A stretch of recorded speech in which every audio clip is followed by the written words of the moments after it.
my experiences while out of my body, and my return, after many days. By Reverend Cora L.V. Richmond. The Release. It was true then. I was suddenly and finally released from my body. This time, I said or thought, I will not have to return.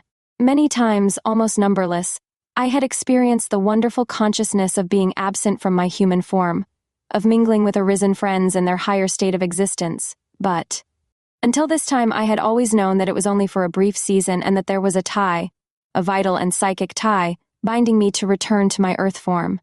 But now, could it be true? Was I set free to live and work with the beloved, the dear ones, in this their higher, more perfect state? The best beloved, those who had preceded me into this wondrous life, came thronging around by degrees to welcome me, not all at once, but first those who were by tenderest ties the nearest and the dearest. They did not answer my question, have I really come to stay? The guide, the guardian, took me gently in charge that I might not even think of the form I had so lately left. A great sense of relief, of being set free from the limitations of the body, filled me, far greater than I had ever experienced before.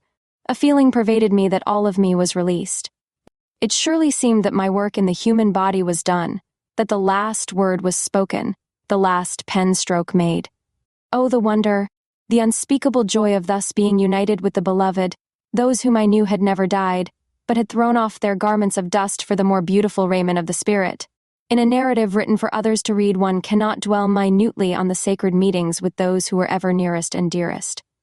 Those of the household, related by ties of consanguinity, and those who were kindred in spirit, united to one in thought and aspiration. All that such reunion means, more than can be dreamed or imagined where one is in the human state, was now my possession. Turn away from all thought of the earth form, said the one appointed to lead and guide me in this newer, grander flight. One by one, or in groups, the dear ones of the earth home joined us, welcoming me yet ever evading the oft-recurring question, am I really here to stay? My attention was continually attracted to some group or company that had not been seen by me, always a surprise to find them all there. They would smile and seem to answer, yes, all here in our own particular states, and doing our own appointed work. The vastness of the spirit realm. There was a perception of great light, a consciousness of illumination, an awakening to the vastness, the unlimitation of this realm of spirit. Oh, how often, when in dreams or visions I had been permitted and aided by my guides to visit the spirit states, this inner and higher realm, I had longed to remain. But ever willing to answer the call of duty, of added work to be performed by me, I would return to fill my place at the appointed time. Now, all else was swallowed up, eclipsed by the wonderful experiences that came, the beloved presences, the vistas of luminous spirits. This was a state of superconsciousness, the awakening of faculties and perceptions before unknown, of being aware almost without limitation, of knowing. Whatever is the nature and state of the real ego, this seemed as near to the absolute as one could well conceive. There was so much of me. There was so little of me. There were so many and such surpassing spirits. How one shrinks in the presence of the mighty ones. How one expands in the knowledge of the infinite. His image. Often in approaching a transcendent light, there would appear an atmosphere of ensphering tints. There would also seem to be a sphere of sound, of surpassing music. On being admitted to that sphere, it would prove to be a group of spirits who thus in accord are light and harmony. Where one can enter such an atmosphere communing with such a group, it is because one has need of and is in harmony with the spirits of that group. Senses merged in perception. Objective scenes seemed ever to be adaptations to my state, and would often vanish as I became aware of the minds or spirits suggested by the scenes. All human sensations, as sight and hearing, are readily perceived by one awakening to spiritual states to be but manifestations of consciousness through the physical limitations to which the spirit in its mental states of earth becomes accustomed. But here all is merged in perception, where one perceives, and thus said the guide. This added consciousness, uniting or releasing the faculties, is not all at once. I found myself thinking in the accustomed channels, in words as well as thoughts. Listening for replies instead of knowing that the answer had been thought to me, really was there before I had questioned. Of looking for beautiful forms and scenes instead of perceiving the soul of beauty which is everywhere. I became more and more aware that the whole of me, released from the fetters of the bodily senses, could perceive and receive more perfectly the answer to every question, even before its formulation in thought. Formulation is a process of limitation, sometimes of hindrance, said the guide. A feeble comparison of what perception really is may be found in an artist of earth, whose prepared mind, and therefore vision, sees the beauty in a landscape, a sunset sky that another sees not at all, or dimly. Prepared senses are the result of prepared minds, of being pervaded by the awareness of the spirit, said the presence.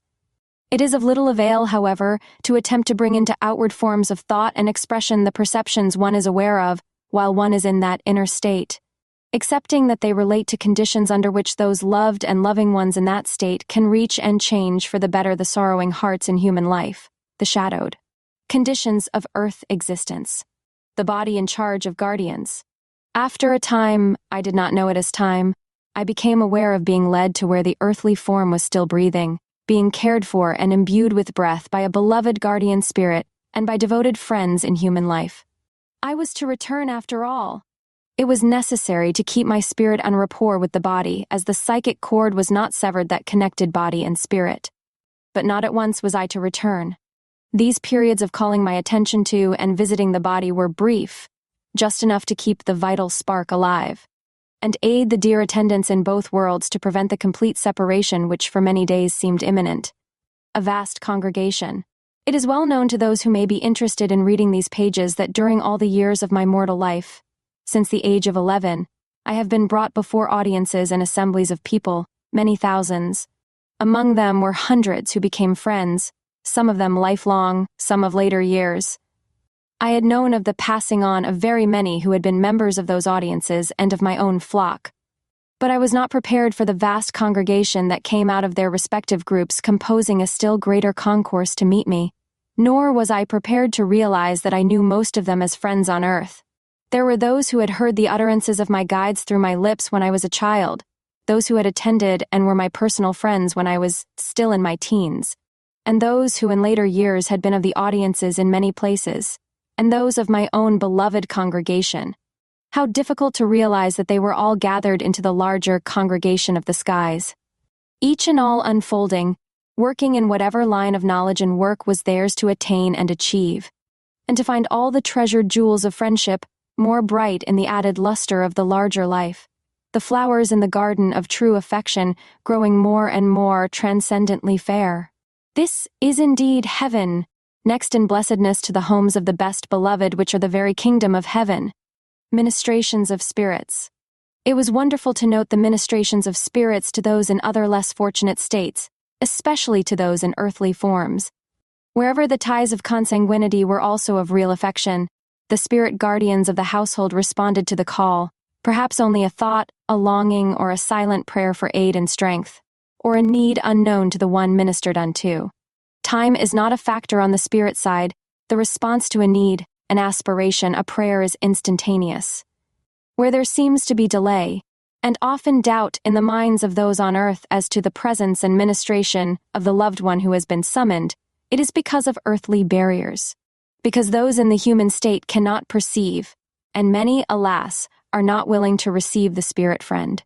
I saw that the usual barriers are uncontrolled selfish grief, mourning for the one who has passed on, and often forgetting the other dear ones of the household who are left, seeking for the communion to forward a purely selfish purpose, and, in general, the obstruction of false education, theological and material, through which the spiritual faculties have been closed for generations.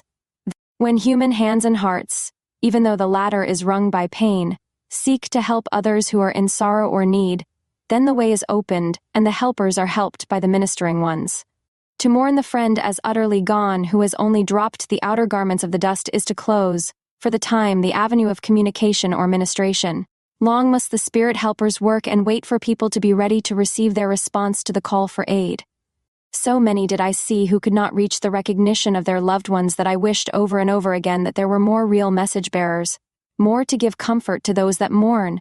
And then the presence answered, "Not all are ready to whom the messages now are given, nor are those protected adequately who are the chosen instruments for message bearing. But the seed is being sown and will take root in thousands of lives." Thought forms. I was shown those who existed in the thought forms and scenes of their recent human states, such as these were surrounded with the things, forms of things, familiar to them on earth, and apparently necessary to their happiness even in the new state of existence.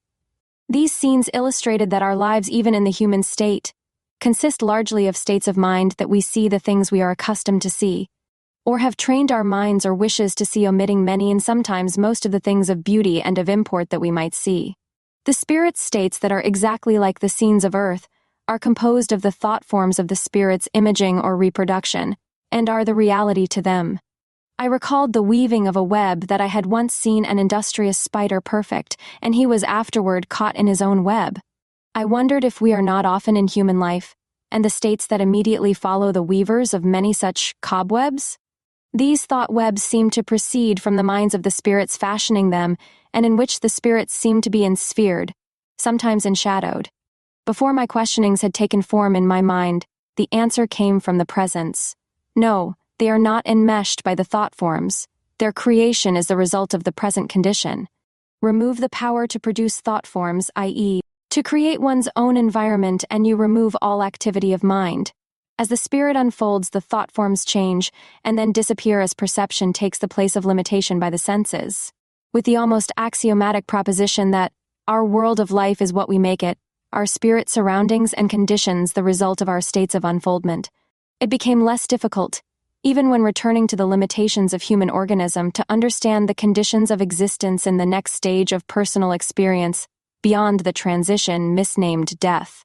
Spirit states are as varied as are the personal states of those composing them. The knowledge, or lack of it, possessed by the person is the spirit state, i.e., knowledge of spiritual principles. Oh, if one could coin new words, or new understandings, in order better to express that which one knows when set free from earthly environment. Yes, the new understanding. That is the great need, and that must really be attained by unfoldment, growth from within, the pervading, all-illuminating power of the spirit. Those in the spirit states who were reproducing the familiar scenes of their recent earth conditions were satisfied and even very happy, especially when the scenes so reproduced were of a nature that had brought comparative happiness in earth life, in their ability to make things seem exactly as they did it in earth life, not even knowing that this similitude was the result of their own thought forms instead of being inherent or organic in the spirit land. Interesting and absorbing as were these lessons of observing the process of weaving their thoughts into the forms most desired or needed by the spirits producing them, there were many whose reproductions were of the shadowed kind and were not voluntary, but results of the deep impress that the shadows of earth experiences had made upon their minds. No one illustration could serve, but all states and conditions that I could realize were shown. Time not a factor. Time does not seem to be a factor in the realm of spirits except as related to people and events in the human state with which spirits have connection. It was, however, a source of continual wonder and surprise to note the changing forms and atmospheres in the surroundings of those with whom I was brought in contact. I saw spirits who, when in earth life had been in positions of external power, usually considered exalted as of kings or rulers, the result of no merit or achievement of their own, but the incident or accident of birth, who were arrayed in their own thought robes of power, but closer observation would reveal the poverty and meagerness of their robes of royalty, and they were sometimes seeking somewhat with which to clothe themselves, something to conceal their paucity of raiment and surroundings. Most of those, however, who had held such positions as are the result of titles, rank, and castes, seemed endowed with perception enough to know that those external conditions are not perpetuated in spirit states, unless one has become so imbued with the idea that titles, wealth, and outward honors are valuable in themselves, and that the divine right of kings is indeed a right derived from heaven. The truly great are humble. I saw many of those who had been poor in worldly possessions, even despised and scorned among men or put to death because of their advocacy of an unpopular cause, now radiant in their own spiritual brightness, unconsciously, wearing their sun-bright thoughts for robes of royalty. Ah, how beautiful were they, these of the shining faces and radiant hearts, ever intent on trying to aid humanity, whether in shadowed spirit states or in earthly conditions. One may not give the names, even if one knew them, by which these in the various spirit states were known on earth. I saw many who were known to be great, great in thoughts, deeds, and words for the enlightenment of their fellow beings. Ever were they humble, as ever are the truly great. None in spirit life are outwardly adorned with the honors given to them or their memory by a tardy world. The truly exalted are far too intent on ameliorating the adverse conditions of spirit and human states to take note of the praise and pomp of earthly celebrations in memory of them, sometimes tardily bestowed. To be truly beloved by an individual, a country, or a world is indeed blessed, and exalted souls do know and understand the true meaning of being appreciated and beloved. The light of the shining ones, the great ones, is not dimmed in the brightness of the higher spheres, for they are of its light apart. Spirit groups and inspirers. It is because of the spirit possessions that those of kindred thoughts, perceptions, aspirations are attracted to each other and form groups, not conventional or arbitrary, interchanging ideas, purposes, and working together for others. I saw them, moving upon the minds of those in earth forms whom they could reach, sometimes singly, sometimes in groups, as the conditions might require. The student in his library, the inventor in his workshop or laboratory, the discoverer in his observatory searching for new worlds, or on ships of exploration sailing for unknown lands, more particularly those who are seeking to solve the vexed problems of human life. Ah! It was indeed a scene of wonder to see each and every spirit thus intent on doing good to his kind, imparting some needed thought, some clue or thread of an intricate proposition that would solve the whole. Long are these inventions and discoveries known in spirit states before the one is born into human life that can give them outward expression. How luminous seemed the atmospheres of spirit thus surrounding those in earth life when the heavenly presences were near. And such lives are always luminous in their own brightness, or the higher ones could not draw near and inspire them. The people know the names of some of those now on earth whose discoveries, inventions, and works have transformed the world. Those arisen ones who aid in bearing forward the works beautiful, direct their thoughts to such as are ready in earth life. Here are the thinkers, whose knowledge of the truths of the universe constitutes the source of all power, ideas that born of those truths reach the minds prepared to receive them and move the world. We saw and paused among assemblies, groups pursuing their usual course of conferring, interchanging of ideals and preparing to impart more and more the knowledge that is theirs, as minds are prepared to receive. Knowledge is imparted by adaptation. All such imparting of knowledge must be by adaptation. The spirit is attracted, would be from the very nature of the spirit, to the one best prepared to receive from that spirit. Thus the subtle law of imparting knowledge by adaptation governs the realm of spirit, and constitutes the basis of deciding concerning guides, guardian spirits, and all ministering ones. Affection determines the intimate personal guardians. From spirit to spirit. It was most interesting and enlightening to see, as I was permitted to witness, a number of those who are in human states receiving from luminous and illuminating spirits some new application of science or art, some new presentation of truth. The minds of earth, so impressed, are not narrowly questioning from whence do the ideas come, fearful, if from another mind, that those receiving them may lose their individuality. Such minds know that truths belong to minds, and that somewhere are greater minds than one's own, who can impart knowledge. Truth is the common heritage of souls of intelligence, and happy is the mind, spirit, or angel that can perceive or receive it from any source. Intelligence alone perceives and imparts intelligence.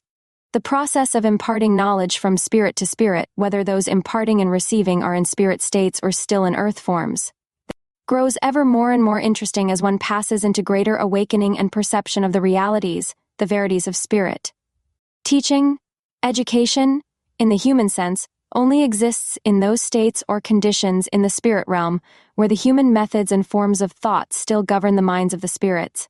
Love is the great illuminator in all realms and worlds, and thus adaptation of teacher and the one to be taught must be the keynote to all reception of knowledge. One would like to say so much while comparing the educational process of spirit states with the methods of earth, excellent as some of the latter have become. But one must hasten to record added experiences while they are near to the outward consciousness from within. For when one enters again into the daily life of earth, even although it is ever pervaded by those surpassing scenes, the vividness of the higher state becomes dimmed by the necessary veiling that human conditions bring. There is an answer for every question. Everything that I wished to know found ready answer, even before the wish was formed into thought. I could realize that the answer came from the guide, who was my teacher by adaptation. I could realize that for every real aspiration there is ever an answer. In fact, that the answer from within and above prompts the aspiration, the wish to know. That there is a solution for every so-called problem, for in the final analysis, there are no problems except states of non-perception. All this and 1,000 times more of inward awakening came to me as I grew in the perception of the knowledge of the Spirit. Those who love their fellow beings. I saw a countless multitude growing brighter, more resplendent as I was led nearer. Among them were those more radiant than the others, greater, it seemed, in the scope and power of their spirits. I recognized, not always from personal knowledge on earth, some of the individuals who were there, centers of groups of radiant ones, those who, when in earth life, loved their fellow men, and who, by word and deed, had sought to overcome the errors and abuses heaped upon humanity. Their battles with tongue and pen, no armaments or weapons of war, their shining armors of righteousness, were finally known and appreciated by many minds, souls on earth. One whom I had known from early childhood came toward me with the group of his friends and relatives, whom I had also known. He greeted me as he was ever wont to do when we both were in earth forms. Though advanced in years before he left the form, he was ever youthful, ever calm and peaceful, yet firm and forceful in his advocacy of his convictions of human brotherhood, and the final triumph of the Spirit, over errors of human conditions in time and sense. By those who knew his life and works, he was considered a leading and inspiring mind. To many, he was a prophet of the good time coming. How my spirit thrilled with this meeting with him and his household and the group of friends who were with him. One question I had often asked in mind or had wished to know concerning it. Had he, this friend with whom I was then conversing, met in spirit, states the one who in a distant land of earth had said, "Is the greatest man America ever possessed?" The one who said this to a prominent writer was also a lover of his fellow men, but the two had never met in earth life. The question was not asked. Before it could be formulated, the answer came, "Yes, we have met and often conferred together." In all essentials relating to the supreme realities of life and the growth of human beings toward perfection through knowledge of divine truth and love, we are in perfect accord. I then perceived from among that goodly company the one approaching of whom we had been speaking. Our thought of him and our appreciation had attracted him to us. Long and earnestly they spoke of the things to be when the children of earth shall be set free from the shadows caused by ignorance. I more and more perceived some of the personalities of those illuminated ones, and more than once was I surprised at those who had been of such widely different conditions, environment, education, habits of mind, and, one would think, opposite spiritual states could be together.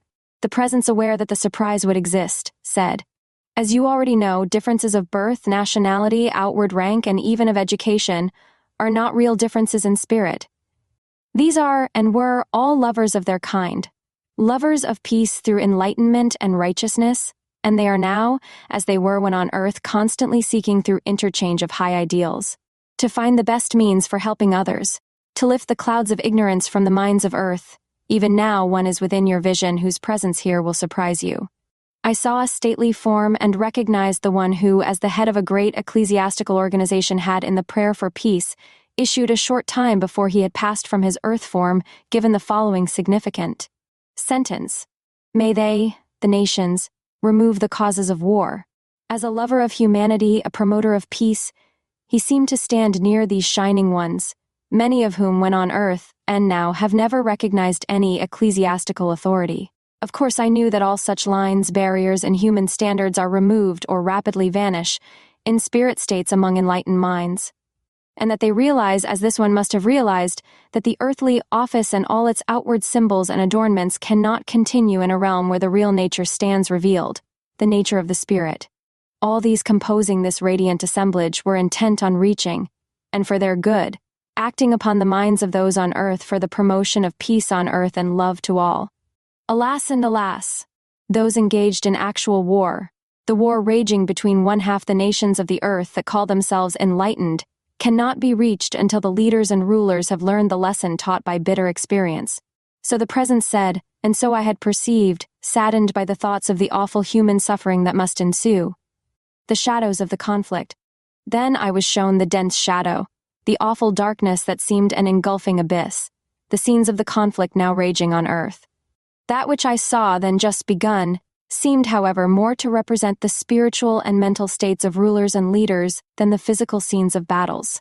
I saw the bright spots where the ministrants of mercy were rallying, regardless of nationality or class, to aid those physically wounded, to breathe a word of comfort to those injured mortally who were passing on. Above the terrible scenes of battles, I saw those in the rank and file of the armies and navies who were so suddenly wrenched from their bodies. Their first thoughts, as their last thoughts had been, were of those loved ones from whom they were suddenly parted when ordered to the front. They were aided to find the dear ones. Alas, where were the homes, now desolate? Many of the families scattered and in deepest suffering, great physical want, and greater grief. They tried, often without avail, to comfort and aid the dear ones, their own states of mind and grief over the separation preventing them from effectively ministering to their loved ones. They soon became aware that the aid could not be material, that spiritual strength and consolation must be from spiritual sources, and that they might, if themselves strong in spirit, move upon the minds of others in human life to aid those dear to them. It was a wonderful sight to behold the ministering spirit succoring, comforting, instructing those thus suddenly thrust into spirit states.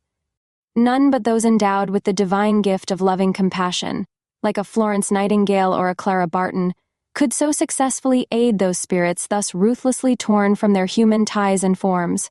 It is an awful sight, yet the spirit rescuers are there. The Red Cross of the skies finds its way to those who need the help and guidance. In a measure, the soldiers, all who must go to war on land or sea, are better prepared for the sudden change than those hurled into spirit life by accident of shipwreck or other disaster, or by volcanic or earthquake shock. The soldier knows that he is to confront possible and even probable physical death, and being thus prepared often is less surprised and shocked when he finds himself out of his body. Yet, wherever the need may be, the strong helpers are there, above every scene of human sacrifice, whether cataclysmic, natural causes, or the result of human ignorance and neglect, or the self-seeking aggression of war. There are they, the dear ones, the strong ones, the saving ones. All cannot be aided to at once perceive the newfound condition. Everything must depend on the degree of spiritual preparedness, which is often greater among the humble and lowly, who have a line of simple life, simple love, simple duty to follow, than among the more complex mental and moral states of the leaders.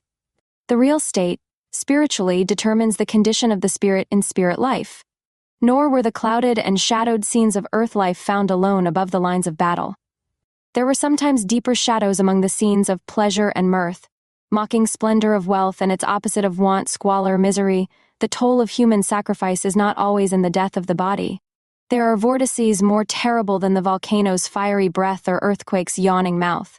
The palace often seemed more densely shadowed than the hovel, while the dwelling, though a cottage, brightened with love, shone out like a star of splendor. Spiritual knowledge, the unfoldment of the highest from within, this alone can change the shadowed states of earth into brightness. Every life must be reached, every mind touched and awakened by the spirit. The good that is within each must be brought forth, turning for respite. From the storm scenes of contending forces, from the darkness of spiritual night, from the uncertain states like dim twilight, one ever turns in spirit to the beloved, to the groups of loved and loving ones that constitute the home of the spirit. Spiritual rest is change, respite from witnessing the unhappy conditions, the shadows of spiritual states that one cannot at once remedy. Rest is not idleness. Communion, companionship, working together for those who can be aided, this is rest. The home group, ever intent upon ministering wherever and whenever needed, afforded the respite sought. Such memories of earth experiences as had been kept alive in the sacred altar flame of true affection and home ties, such interchange of ideals and experiences as the later years had brought, such knowledge of the blending of the spirit and the mortal states, the guardianship and ministration of the loved arisen ones over those in earth forms, this was rest. Blessed respite, blessed communion. One would never be ready, it would seem, to part with such companionship. Nor do we ever part with the truly loved. Whatever duties we must perform for those in spirit or human states, those most in accord, those nearest and dearest are ever with us, whether in or out of the body. Our human phrases and even our usual thoughts seem superficial, weak, and puerile when endeavoring to describe the divine realities of the spirit. We never part. We can never be absent from the beloved. Yet the shadows of human existence, time and sense, and outward change and circumstances are upon those who make the house of clay the limit of their mental and spiritual possessions. Reunion with lovers of peace, returning again and often to the bright sphere composed of those who love their fellow beings. From among them came those whom I had known, with whom I had, as a humble worker, labored for some cause, this time a few. Especially 2 or 3 last seen in earth life at the Hague Peace Conference, 1907. Ah, how well we then knew, as well as even now when the conflict rages, that the nations 44 in number, or not all, indeed but few of them, seeking for peace, the permanent establishment of a court of arbitration for the world. Each was there to test the others, nearly all endeavoring to gain some concession from the others to aid in their own selfish future aggressions. Such was the thought flashed from my friend of the brilliant mind and noble heart who came with others to greet me. And the dear lady who took me in her arms and kissed me when we parted there at the Hague, even as she did now, said, "We meet again, and here there is sweet peace. But oh, the horrors of the war. And you will return to earth for further work." She gave me her blessing with such love as her grand soul can give. The other one, he of the brilliant mind and facile pen, he of the awakened and illumined spirit, said, "Yes, you will return to earth for added work, even after those many, many years of work already performed. We will aid you. We all must aid those who are working to enlighten the minds, to awaken the spirits of those immured in the materialism of earth. How dense we all are until awakened. Sorrow smites us, then the fountains of the soul come forth, our spiritual guardians can help us then, and we begin to know." That was my case on earth. Now I realize how little I did know, but I am grateful that I was not an entire stranger to this realm of spirits, and there is all eternity in which to grow in knowledge. Messages from friends. From those whom I met in their homes of peace and love and work were many messages to be delivered in person by me to the dear ones on earth. Messages that might be of interest here to show that true affection and personal watchfulness are more manifested from the spirit side of life than people know. Even those accustomed to spirit communion and ministration do not realize all that they might of this nearness. These messages are too intimate and sacred, however, to be given here, and they breathe all the fervor of the real life and love of the Spirit. I shall communicate them to those to whom they were sent. The spirit home of the children. But oh, the children! The children! What can one write or say? What words adapted to tongue or pen can convey an adequate idea of the spheres in which my spirit has often met those darlings of both worlds? My own baby girl, who passed on many, many years ago and who has grown to womanhood in her spirit state, has ever been my constant companion, as a guardian spirit, during my busy hours of earth life. As a pilot and gentle helper when through sleep or trance control my spirit was set free to join her and visit the realm of the children. These little ones are often wiser in knowledge of the spirit than mortals of more mature years. Blessings ever attend the presence of a babe in the home of love on earth, and, in the highest sense, doubly blessed are those who, having possessed such a treasure, know that if the babe passes from mortal sight, the treasure is still theirs. A babe, growing among the flowers of the gardens of spiritual life, is as a light within a light, a joy ensphered in joy. Such a child becomes a sacred guardian unto the household. It was indeed an enchanted realm into which we now entered. Although visited many times during many years, it now seemed more real, more beautiful, more perfect. As far as vision perception could reach, as vast as the mind could compass or conceive, there were children everywhere. Sporting in the light of their own brightness and joy, they were embodied sunbeams, weaving rainbow-tinted thoughts into forms of beauty, flowers everywhere, songs of birds and child voices mingling with murmuring waters amid scenes of rarest beauty. Ah, the spirit realm of childhood, the playgrounds of the skies. Not only children, but those of larger growth. Parents, teachers, friends were there to teach, to aid, and to grow in greater knowledge and usefulness. Sometimes the children are the teachers to those older in earth years. Isles of light, radiant with flowers and verdure and surrounded by iridescent waters. Could one ever picture the thought forms of these lovely ones? "Let us make rainbows," exclaimed one fairy-like child among a group of playmates, some of whom were new in that realm. A questioning look came into the eyes of those addressed. "How can we make rainbows?" A child teacher drew near and said, "I will show you, come with me." The 5 or 6 eagerly responded. "Take hold of hands," the teacher said, "and have no fear, there can be no rainbows without clouds and light." I was permitted to follow with sight or ken as the teacher led them away from those enchanting scenes to where the clouds and shadows hung dark beneath and around them. They had drawn near a large city of earth. "Oh, let's not go here," said one. "It seems so dark." But the others urged her on. Soon one little boy among them said, "See, there is a little girl. She is cold and is crying on the street. She is hungry too, let us help her." They drew near, and the child, feeling comforted, she knew not why, sobbed more softly and prayed. "Oh, my mama in heaven, can you hear me and send help to brother and baby? You loved us so." Then the spirit children saw a man approaching. They fairly pushed him toward the weeping child, to whom he spoke kindly, asking, "What is the matter, my little girl?" "Oh, sir, my mother is dead and my brother is sick and the baby has nothing to eat. We're so cold in that room. Can you take me there?" asked the man, and he held out his hand for her to lead him. She clasped 2 of his fingers with her tiny hand and led him through the dark streets to a narrow alley and up some dark, creaking stairs. Yes, there was little brother crying for mama, for sister, and the baby asleep but sobbing. The kind-hearted man saw everything at a glance. "Don't cry, my little man. I'll be back in a few minutes. Take care of them, little lady, until I come." The spirit children had helped, and helped. They saw the spirit mother looking very sad, bending above the baby and then above little brother. They also tried to comfort him and help the little girl. They saw the man go to a telephone and talk with someone, and they could see and feel the light of kindness with which he spoke and in which the answers came. How quick he was! He found a place to buy food. He came back soon, built a fire, warmed some milk, gave the other children something to ease the worst pangs of hunger. Presently a woman came, such a kind heart. She too worked fast. She gave the baby some food prepared in the milk, helped the little sick boy, who was more in need of bodily comfort than anything else, soothed and fed the little girl who, little mother that she was, at once aided in caring for the baby. How the spirit children worked too.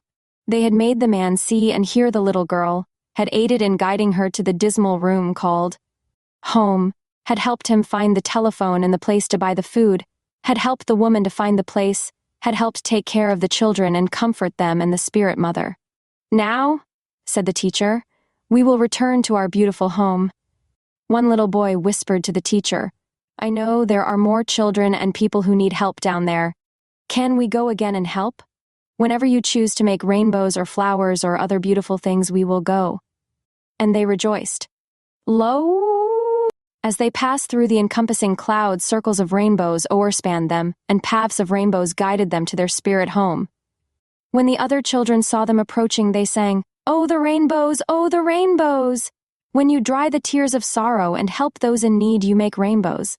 All spirit children are taught to visit the scenes of earth life. The home and its loved ones where they are missed ever attracts them, and they are taught to minister, to aid, to guard. If they had no home on earth, they try to aid those who still remain in the orphan realm of human life. There are no orphans in the spirit realm. Mothers whose babes are in the earth life help to care for those little waifs thrust out of human existence, and for spirit children that pine for mother love. Children whose parents are in earth life are taught to aid and comfort those in the home as well as those who have no home. Especially cared for are the little waifs who are not welcome in the earth forms, even those who have not seen the light of earthly day. Not always from among the poor of earth were they driven, especially those abandoned by the unfortunate or misguided mothers. These and all are mothered by the spirits whose hearts are filled with mother love.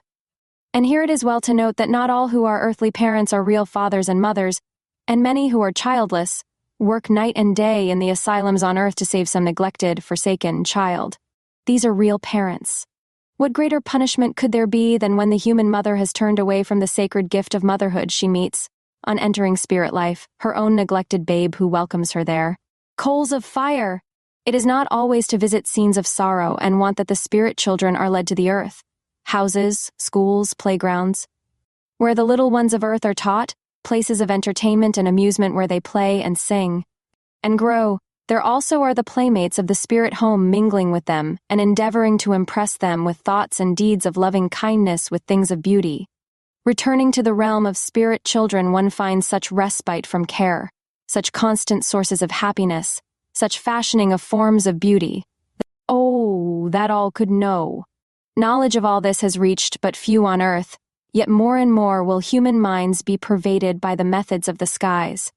Those who have given new methods of education to the people of earth have been inspired somewhat by these teachers in spirit states. Froebel, whose kindergarten system was intended for children of all ages, a J. Davis, whose progressive lyceum system was not intended exclusively for Sunday training of children, but in its inception was a reproduction of the teaching in spirit states, as far as his mind and inspiration could reproduce such beautiful methods.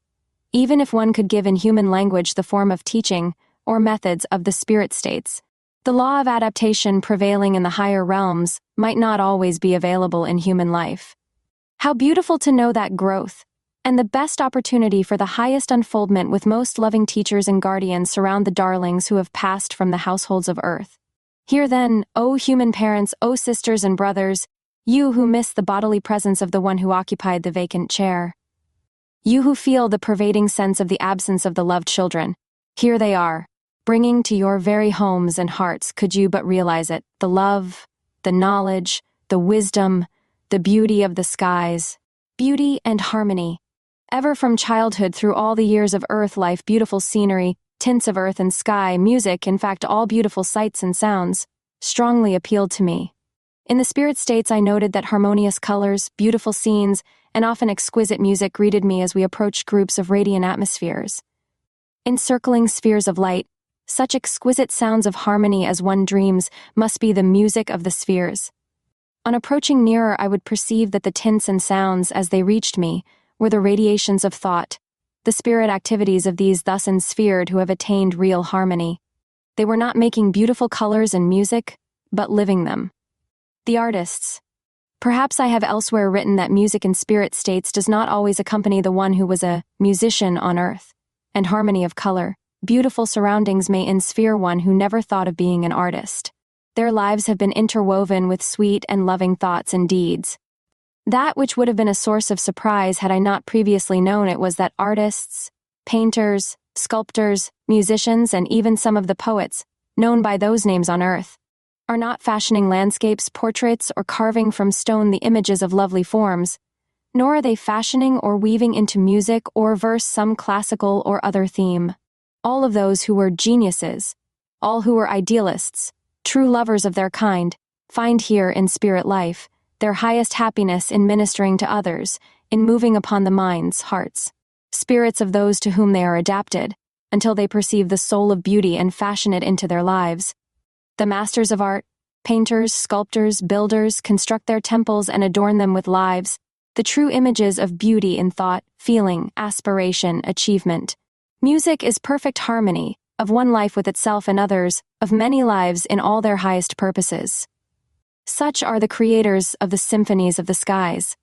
Those who had talent, hoping to achieve the works of genius sometime, somewhere, are still intent on fashioning reproductions or imitations of natural objects and scenes, or impressing art students of earth to produce such effects.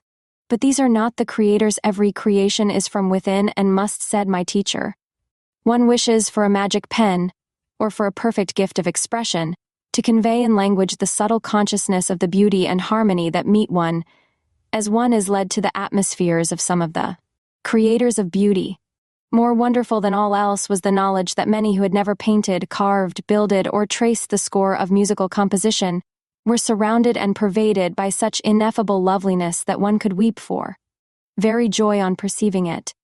Art is great, but the perception of the soul of beauty is life. Love, said the guide.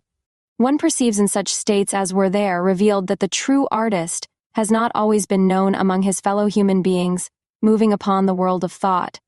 Influencing other lives by the beauty and harmony of their own natures, these seem, when viewed from the spirit, to constitute the real artists.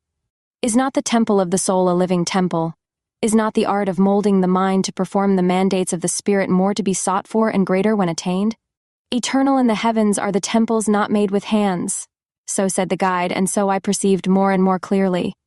In marked contrast to the foregoing were the thought forms surrounding some of those who had been artists on earth. Broken lines, inharmonious colors, discords, sharp and jagged corners, all portraying disturbed conditions of the unruly thoughts and impulses that had possessed them in earth life. I had interesting glimpses of those who were working with themselves. One who was considered eminent in art on earth was cutting, carving, breathing upon an image of himself. "What is he doing?" I exclaimed, now really surprised. "Removing the angularities and errors of his own nature, jealousy of other artists, the deepest scar, selfish love of human praise, that overweening desire for adulation, unwillingness to accord to others appreciation of their true merits," replied the guide.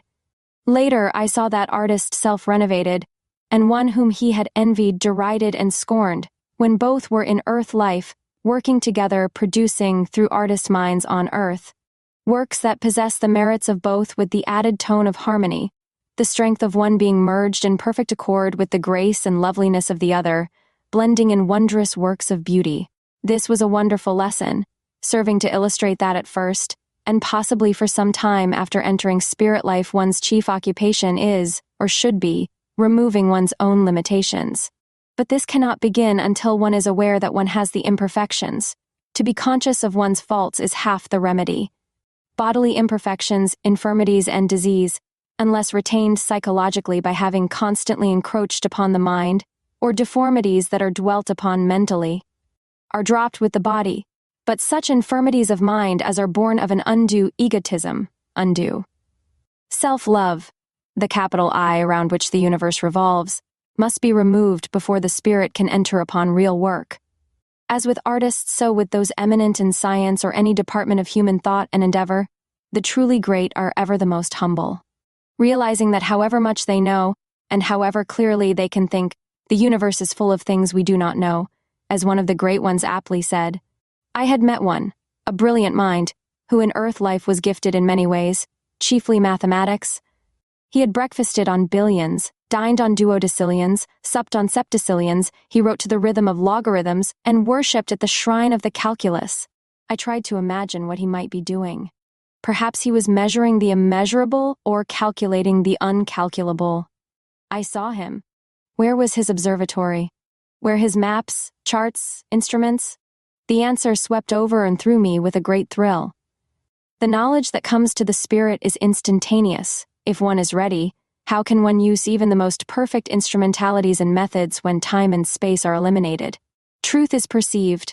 In homely phrase, no ladder for the airmen, no mathematics for the soul. I never could have imagined how quickly he would perceive. He had attained the real knowledge of wisdom and love. The poet-prophets of the world, those who have sung in immortal verse the truths of the skies, truths of freedom, justice, love, spiritual exaltation, moved by the theme of their songs. Using their art as a setting to the jewel of truth, these endowed ones knew that without the inspiring theme, the words, the rhythm would be empty bubbles, glittering nothings. All are teachers. All exalted lives, spiritually, moving and living in similar planes of thought, born of their spiritual states, are attracted to each other in spirit life for the interchange of perceptions of truth and bearing forward the work of illuminating such minds on earth as are ready to receive along the lines of human progress and unfoldment, imparting the things they are ready to know. Spirits, the wise ones, do not make the mistake, as many do in human life, of trying to force upon the minds of those whom they teach the truths or knowledge for which those minds are not prepared. Arithmetic first, after that geometry and higher mathematics, is the rule in earth schools. So, in the instruction by spirit teachers, there is adaptation to the pupil not only of the teacher but of that which is to be taught. There are ministering spirits adapted to every condition. I could but marvel at the wonderful workings of these principles that govern the influence of mind upon mind, really spirit upon spirit. So much more complex yet more potent than the forces in operation of the laws of the material universe, laws so little understood, forces so dimly perceived. Most of the people on the earth plane know so little even concerning the things and forces most intimately connected with their bodily existence. The sunshine, the air they breathe, the earth beneath them, the sea, and the heavens of stars. We must not wonder overmuch that they know little or nothing of this inner, though more real, realm of spirit. This was from the guide. Anticipating the question that was welling up. From the mind, why do not those on earth know more of these spirit states, more of their own conditions spiritually? The answer had already been given, and as we passed on, the teacher said, "Growth, unfoldment, waiting, working, Kyo workers." Among the groups and assemblages whom I met and with whom I was most frequently in communication during this surpassing sojourn were the arisen co-workers in the movement with which my life work has been most identified. Spiritualism. In the work of a lifetime as a chosen instrument to bear glad tidings, to promote the knowledge of spirit existence here and beyond the change called death, and the ministration from and communion with the arisen ones. I had met in outward existence every leading mind and every worker, medium, known in the spiritualistic movement. We were always friends, always co-workers, sisters and brothers bearing forward a great truth. Very frequently during this wonderful visit in the realm of spirit I saw them, either alone or in smaller or larger groups, renewing the companionship that had been so beautiful and delightful when we had worked side by side in human forms. In your memory, dear reader, or in your reading, scan the list of names who were first known as investigators, then as spiritualists, and the names of those known as mediums. There were no psychics in those days. I knew and loved them all. I met them all. Each one in spirit life is still engaged in imparting this knowledge, most important of all that human beings can receive, concerning spiritual truth. Existence, life, love, work beyond the change called death. Spiritualism as a movement. I had ever been instructed by my guides, was given to the world when needed, and when there were those upon the earth who were ready, when the ages were ripe for its coming. In spirit states of earth and in the realms far beyond were those who knew the day and hour had come for moving upon the minds of earth with this new illumination. There was from the smallest to the greatest, from the seemingly least to the most important of the manifestations a concerted action. The rappings at Hydesville were no accident, the visions of clairvoyant and seer, the writings and trance utterances, phenomenal, were all a part of this stupendous movement. All under guidance of those wise spirits who knew what the people of the world needed and gave it to them according to their needs. Necessarily many extremists and imitators would be attracted to the subject, like driftwood following or borne upon every new current of thought. But it is safe to say that spiritualism during the 67 years since the Rochester knockings has attracted the attention of more eminent minds in every department of human research, and convinced them too, and given knowledge and consolation to a greater number of people than any movement, or system of knowledge in ancient or modern times, with those who are willing and anxious to be classed. As spiritualists, it is knowledge of life beyond death, and of the presence and ministration of the beloved arisen ones. So spoke my guide to me and to the group of Kyo workers who had come forward to meet and greet me. How young and beautiful they were. Always I had noted in earth life how beautiful the dear ones are when one has been for a time absent from them, and here, in this realm of perpetual youth, with the freedom from human pain and cares that some of them had so bravely borne, I could but note the beauty that is theirs. In the interchange of thought and experiences with these arisen co-workers, I could readily understand that being brought into direct personal relationship with their guides, inspirers, teachers, helpers, and with each other, they had become more and more aware of the true meaning and nature of the gifts, mediumship, that were theirs when in the form. And they realized that even those inspirers and teachers were also the instruments of higher and wiser spirits. One sister worker said to me, "I always wanted to see my guides as you did, but I could not, for the gift of spirit vision was not mine. Now I understand what it means to see with the eyes of the spirit, and I am satisfied." Those who had been my most intimate Kyo workers had many things to tell me of their awakening into added perception of spiritual things and of the work assigned them in their new state of existence. Still ministering, still trying to lift the veil, mostly of ignorance, that divides mortals from their arisen ones. Many were the loving messages sent to friends and loved companions still in earth life. Tell them you saw me here in spirit life, and I am ever near them, in response to a thought or wish or especially a need, guiding, guarding, aiding. It seems better to receive a message from one who has been there, who has actually seen and conversed with one's friends, face to face and spirit to spirit. So, in the treasure house of my spirit are stored those messages to be given whenever I meet any of those loved ones in human life, to whom I was so fortunate as to bear a message. It is to them alone that the message for them can be given. The transcendent brightness and spiritual beauty of that assemblage of spirits, from guardian spirits of relatives and friends to the wisest and most advanced that one could see, are beyond my power of language to express.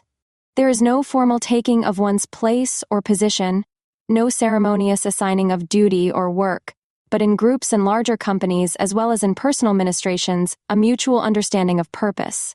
According to adaptation, if a united or concerted action upon earth minds for any given purpose is needed, it is readily perceived and entered upon by all who are in accord, and is performed by such methods as enlightened spirits readily understand. Human minds are better prepared to comprehend the methods of spirit communicating with spirits since wireless telegraphy and other recent scientific wonders have been achieved, not that the process is similar in any degree. But being prepared for the new revealments in science also prepares impartial minds to know of the more subtle powers of the spirit. Volition, in its highest analysis, is the one attribute of the spirit by which other spirits know, through perception, what is being imparted, but there must ever be accord, sympathy, adaptation. From some of those who had been my friends in my early life and who were leading minds in this cause and in other subjects of human interest, I received many thoughts and suggestions concerning the present status of the movement, spiritualism, and what they now think of the possible and desirable results of united action, organization for the work and the workers. These and many other themes must be left for opportunity, time, and strength to reveal as my work goes on in human life. One notes the same minds and spirits in many assemblages of the different branches of all purposes for aiding humanity. Even as when on earth the pioneers in anti-slavery, equal suffrage, temperance, were the same staunch body of men and women, ready now as then to respond to the call to give a voice to truth. In the assemblies for promoting peace by those who love their fellow men, there was the universal sentiment, peace must be born of justice and justice can only come by true fraternity. My country is the world, my countrymen all mankind.